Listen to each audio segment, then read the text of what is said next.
আসসালামু আলাইকুম প্রিয় শিক্ষার্থী বন্ধুরা, তোমরা দেখতে পাচ্ছ এখানে ইংলিশ নন কার্সিভ লেটারে চট্টগ্রাম লেখা। তো আমি এখন তোমার সামনে লিখছি, ইনশাল্লাহ তোমরা এভাবে প্র্যাকটিস করবে, মনোযোগ দিয়ে খেয়াল করো। C H A T T O J R A M. আমি আবার লিখছি, প্রিয় শিক্ষার্থী বন্ধুরা মনোযোগ দিয়ে খেয়াল করো।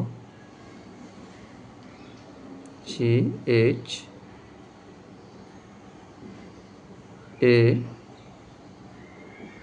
টি T O G R A M. প্রিয় শিক্ষার্থী বন্ধুরা, এবার রীতিমতো প্র্যাকটিস করে ইনশাল্লাহ একদিন তোমাদের লেখাও অনেক সুন্দর হবে। ভালো থেকো, ধন্যবাদ।